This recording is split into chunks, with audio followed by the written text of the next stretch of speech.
Pasadena, Thank among you. other things. It's very exciting. The store is awesome.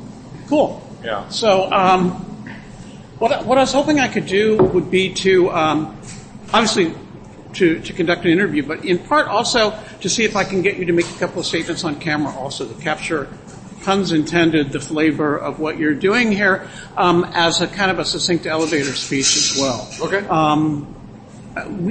People kind of tune out when the videos get too long, but a powerful, punchy talk, brief to the point about your bold flavors and what you're doing here. Oh, let me slide over here. The ubiquitous exit sign. Always get exit signs coming out of people's heads, kind of thing. So, but let me just warm up. I'm going to slide around right to here. Sure. Let me just warm up and ask you, and I'm going to actually get you on two different devices just because. You'll see, the older you get, the more paranoid you get. You'll see. I'm not kidding. I believe you. Like 30 years from now, you go, oh man, that guy was right. Okay. To the apps. Okay, so, first question, cut to the chase. Sure. It's a busy world. It's a cluttered world. It's a busy city. Let's talk about what makes you different. We have over 600 restaurants in Pasadena. Why should people come here? Are there over 600 restaurants in There Pasadena? are indeed, yes. Okay. Well, I'm leaving. No, just kidding. What makes us different? I mean, our whole outlook towards food is pretty unique. Everything is made from scratch. We use really high quality ingredients and we try to deliver it in a low price point. So I think that's really challenging. I mean, it takes years to train my kitchen managers the way that I want so that they can create the food that I want. So it's a labor of love. And I feel like that is what our competitive advantage is. I mean, one is we're sourcing unique ingredients and fun flavors and using cooking techniques that are not necessarily found everywhere because sometimes I'll use a French technique, sometimes I'll use a Chinese technique. You know, I've cooked all over around the world. So that all comes together in a very special way here. But yeah, I would just say it's our unique outlook towards how we look at food and how we look at flavors, and we're not really tied down to any sort of style of food or menu. As long as it works in our ethos, we can kind of almost do any menu item. So it kind of leaves us to be fluid.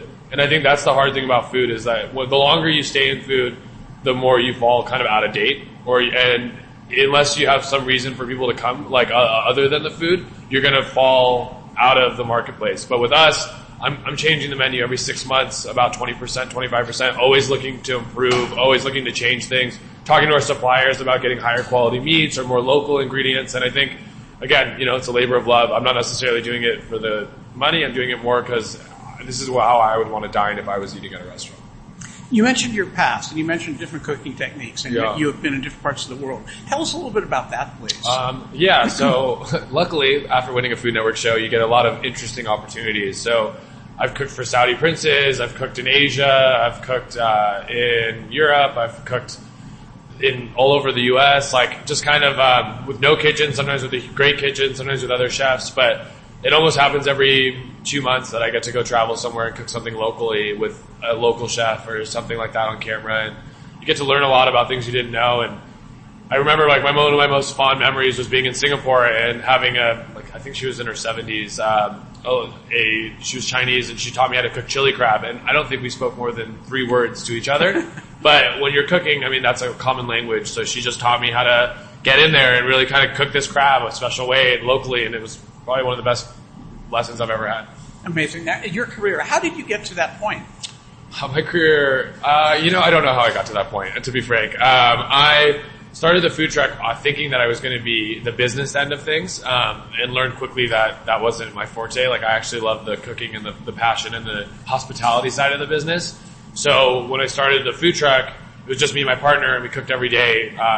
And we kept expanding, but we still just kind of cooked every day, and we hired 1 employee 6 months in, and this is a slow progression, kind of like moving through the ranks. But I mean, as soon as I decided to do the restaurant, I wanted to hire a business. Like, I didn't want to hire. I was looking for a business partner who actually would handle the business side of things and let me kind of focus on the food and the brand and the fun. And I got really lucky, and I found one of the best partners out there for it.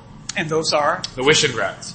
So Murray is my business partner, and then his sons Jason and Zach are also technically my partners, and they're phenomenal beings. Like they help run the business, they help manage the business, they make sure that people are here every day, and they do all the stuff that's really difficult and the bones that makes this place actually open. And then I get to do the fun part, which is work in the kitchen and come up with the ideas and stuff like that. Wow, lucky you. Yeah, I got really lucky. Let me just check to make sure we're still cool. Yeah. Everything is still cool. So, that is actually a great setup for you. So you really are fortunate that can exist, especially if you've already said to yourself, well, my big forte is actually in the art, creating. So that frees you up to focus. It does. And I think that's the one thing about, maturing through business is you start to look at what you're good at and what you're not great at, and you know what you want to do and where your strengths are. And I think that this partnership has really enabled me to do that. But I really, really love my partners. Like, they're amazing. Hopefully the feeling's mutual, but. A truck is really different than a restaurant. I mean, there's no wheels. There's a lot of differences here. Tell me, in terms of the menu, is that different? And if so, why and how? Yeah, so the menu here is much different than the food truck. Much more variety. Basically, what we did is every day we started the truck for the first year, we would do 7 new items on the menu. So every day we didn't necessarily know what menu items we were going to do or whatever, but we just got the ingredients and figured it out during that day. What I did when we started the restaurant was I took the fan favorites throughout the past three years, because it was about 3 years of having the truck before the first store. And then I looked at what we could do more after, I got used to being in a restaurant, because I never cooked in a restaurant prior to the food truck. And then I kept adding things, taking things off, and I mean, the menu is similar in the sense because, the proteins are the same, the styles are the same, but there are certain things that I do in the restaurant that the truck can't handle, and the opposite. So, yeah, the variety's a little different. There's always been a conflict between business and art. Now, you have business partners now who are helping you. Where do you find that intersects? Does it inhibit anything in the way you prepare? Is it almost like an imposition on art, or does it give you a sort of a creative boundary that you can operate within? How does that work? That's a good question.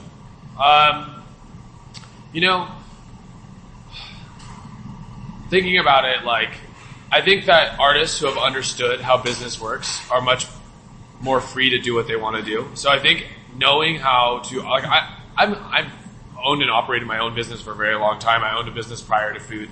So I understand how business works. I'm just not very much about numbers. That doesn't really drive me. To make money isn't the focus of any of my businesses. Hopefully someone else's. So I guess it doesn't inhibit me. I understand how it works. I understand when pricing out a dish, how I'm going to look at, is it feasible to put on our menu? I'm not going to go buy Kobe beef and put a $30 steak on a menu that the highest price point item is $12. So that part is very clear. But yeah, I think the artists who have understood how business works have always been able to kind of use that to their advantage. I mean, there's an unfortunate fact, which is that if this store doesn't profit, we're not going to be here 6 months later. So you always have to know that deep down that that is the driving force, but it's the creativity and the passion that will actually make it successful. Really interesting. Boy, there's so many questions that come to mind. I love the bright color in here. Yeah. Obviously, connection. Yeah. But I guess the question is that walking by, the gut feel or impression that I think many people have is that this is fast food. Yeah. But what you're talking about, ingredients and menu and prep-wise, it's not fast food, and also alcohol, right? Yeah, beer and wine. Yeah. Okay, really great beer and wine. How do you categorize yourself if you're explaining? I don't ever say that we're fast food. I think fast casual is its own volume of what it is, but it's funny, I'll go to my favorite restaurants and they're serving the exact same meat with a similar preparation and charging 3 times the price for it. So what I laugh about is that it's really, really high quality, good food at a low price point, and it's faster, but it's only faster because I've done everything in my power to make it work that way. That line is set up in a very special way. It's used to being in a food truck, so there's a lot of efficiencies. So when we're talking about, so you're sitting here and you're going to eat, let's say, the short rib taco. That short rib has been braised and cooked over the course of 8-9 hours. Just because you're getting the final product of it doesn't mean that there wasn't a red wine, a beef base, a mirepoix. It wasn't soaking in its juice. It wasn't then hand pulled. There is just so much thought, emphasis in each dish that it takes a really long time. But you see the quick aftermath because you order it really fast and you eat it really fast. But it's not like that at all. Interesting. Now, you mentioned earlier that you hadn't cooked in a restaurant kitchen. No, other than mine, yeah. Advantage, disadvantage?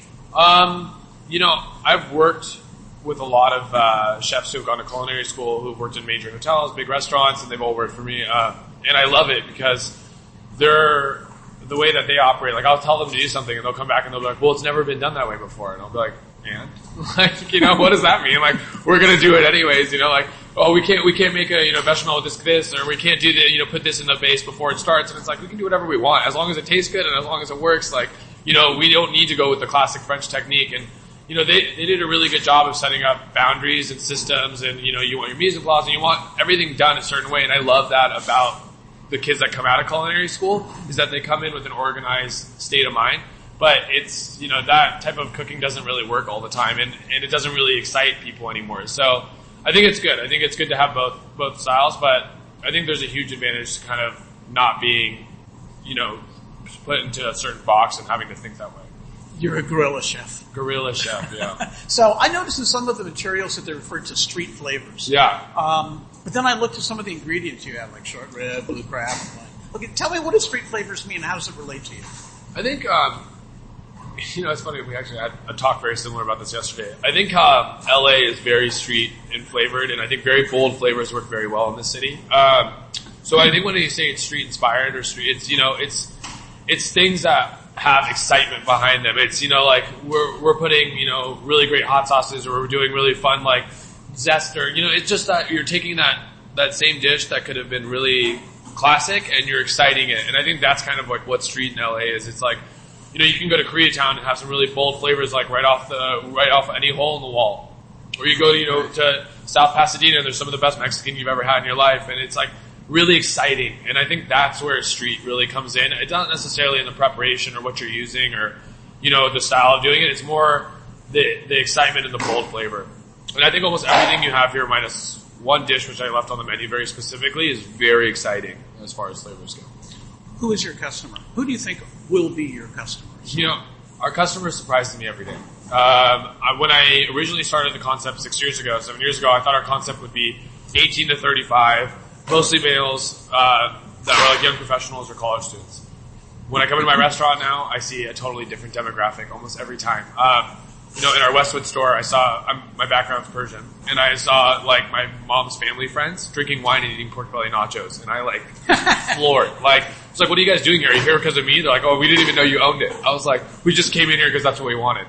So I think that it's always shocking, and I think that, you're seeing different demographics come upon this flavor and get excited by it. And the price point's really solid for what you're getting, and coming in having a local beer from a brewery 50 miles away with a local ingredients dish that, you get to try. And most of our food, minus the tacos, is intended to share and have family style. So, coming and trying some Brussels, a little bit of corn, a little bit of a quesadilla, and then a slider, and having all these exciting flavors that you wouldn't be able to get. So I think it's open. I think we'll see a lot of really unique faces. I think we'll see different age groups. I think that the one common thread is that these people are probably going to be foodies, and these people are going to be excited about food. But other than that, I could see it being any age, any demographic, any type of person. Brunch, lunch, and dinner. Yeah, brunch, lunch, dinner, and then a little bit of late night when the playhouse gets out. Different demographic for each meal? No, I don't know. No, I don't think so. I think we're going to see a lot of business during lunch just because that's kind of who comes around here during lunch. And I think in the evening, it's going to be a little bit more of like a medium crowd. Hey, how are you? Hey, how are you? Good, how's everything? Good to see you. Hi, how James. Are you? Hi, James McPherson. Nice to meet you. How are you? Oh, nice camera. Thank you. Really interesting. Now, how familiar are you with Pasadena? We can be honest here. It's not we're not holding against you. Yeah, no, I actually love Pasadena. I grew up in Newport Beach and Irvine, and not to say that they're similar, but I think they carry similarities. But I'm a big fan of this neighborhood. So the first thing I did when we decided that we were going to move here was I took the train from downtown up here so I could walk. So that's like always my favorite thing is to kind of get a lay of the land, see what the people are like, then go to the restaurants and see what the local restaurants are like. I dated this girl from Pasadena who grew up here, so I got to really understand a little bit more about the city. She took me to the Huntington Library. I've just really tried to explore the city, and this is my favorite. I ride a motorcycle, and my favorite ride is taking the 110 up into Pasadena. And then going kind of around what's the really great hotel that is back there? The Langham? The Langham, yeah. My cousin got married at the Langham, so I like going through that neighborhood. So I feel like although it is a new neighborhood for me, I always kind of admired Pasadena, and I like it. I love this location, dude. I was telling him, this is my favorite TLT now. And it's not really fair because I have a TLT where I grew up, a TLT where I went to high school, and my first TLT that I opened and spent 120 hours a weekend. And this is becoming my favorite store because it's like Art Deco, it's a standalone, it's in a really cool part of town. So it's like, yeah, I'm totally infatuated with this space. How did you guys find this place? I don't remember. I think it was our landlord reached out, or our landlord reached out to our realtor reached out to our landlord, but however they connected and brought us into it, and we met at Westwood one day, and that was it. But, yeah, this is a really, really cool space. Really, really cool. Yeah. Now, and I love that we're off the main street. I think that's a really special feeling. But this is still really an active area, and you're next to that. This is a really cool building right here. Really cool building. And the owners of this building are really great, too. And you're, Alibaba, and your landlord and the Playhouse, so you really got a great off Colorado location. There's a lot of locations that are off Colorado that aren't going to happen, but this is so that's very good. Well, and I think one thing that we understand is that we're not opening necessarily to a massive crowd. I think what we want to do here is each dining experience needs to be amazing, and they need to want to feel part of the community. Like I have always believed that you become a thread. Like it's not, we're not against Pasadena. Like we need to work with them and spend our time and really build it. And if we start a little slow, That's like our projections were a little slow to begin with, just so we can build a community. That makes sense. Yeah. Now, this is a dangerous question, and you don't have to answer it. But you mentioned in there Pasadena and what you think about Pasadena restaurants. So what do you think about Pasadena restaurant scene? What do I think about the Pasadena restaurant scene? I think that the people who care about the neighborhood do really well here. I think that there's places that have been here forever that the food's medium, but they're staples, and I think people love it. And I think that there's new restaurants trying to come in here. I think there's a lot of chains. I think that's a bummer. Yeah, a lot of chains, and I think that Pasadena deserves better than that. You're so close to LA, like you're so close to LA proper, like the fact that not too many restaurants want to come up this way is crazy to me. But then you have Eagle Rock, you've got South Pasadena, you have Pasadena proper where a lot of chef-driven restaurants are opening because they know there's a market for it. I mean, people here are affluent, they're well-educated, I think that it's not a surprise that people are starting to move up into this area. They've eaten around. Yeah, exactly. And, it's like these people, it's a 15-minute drive to anywhere almost like in LA proper. Like there's all the good restaurants, they're used to it. It's not like they don't have a refined palate. Yeah. One thing that really struck me is when I looked at your Facebook page, looked at some of the items that are pictured there. Two things struck me. Number one were the drinks. Limeade, right? Yeah. Can be fortified. Thanks for getting it, yeah. Some people say lemonade, it's all against lemon, so. Yeah, I guess it depends on where you're from kind of thing. But no, that sounded really cool, especially getting it fortified sounds kind of interesting. Yeah. But the second thing was just like the 3 or 4 most recent posts. So you've got Brussels sprouts. Yeah. You've also got blue crab. Yeah. And then you had short rib grilled cheese? Hash fries. Oh, the hash fries, yeah. I'm going, all right, so right there you've got 3 things that once in a while you may find in a restaurant somewhere, but all 3 at the same place. Yeah. Thank you. To me, now I'm not the food critic for Pasadena now. Sure. I'm the publisher. Yeah. But I turned to the food critic and I said, wow, bold flavors and the usual ingredients. Look at these 3. She goes, oh, interesting. Hard to get her to say anything, but she goes, interesting. So, so I think that to me seems like that's your calling card. Yeah, I mean, our food has always been our best foot forward. I would agree. And I feel like like I said, we're fluid. So if I see something's not working, I'll take it off the menu. If I see that I've been not really feeling it, everything on this menu, you'll see chicken is now on our menu. I'm not a huge fan of chicken. I don't really like eating it. I never cook it at home. So it took 3 years to get on our menu. And I think it was a laughable matter because my partner has always pushed. He's like, we need chicken. People like chicken. And I was like, well, I don't eat it. So I don't know how to put it on the menu. It doesn't appeal to my vision, And I've always believed that you got to do things for yourself because that's, the ultimate consumer is going to lean on you for that. But then you see there's only one dessert on the menu. I don't have a big sweet tooth. I used to, but not anymore. So it's the menu is very much how I imagine I would want to eat, which is really funny because it sometimes works in our favor, probably sometimes it doesn't, But it's genuine. It's genuine. For sure. Yeah, and you gotta, this is my baby. I started this with $10,000 and I moved home so that I could start it and lived in my parents' house. It was just a really fun way to do it. Very cool. Now, when will you be opening to the public? I will be opening to the public on Thursday, August. Is it next Thursday? It's the next Thursday, August.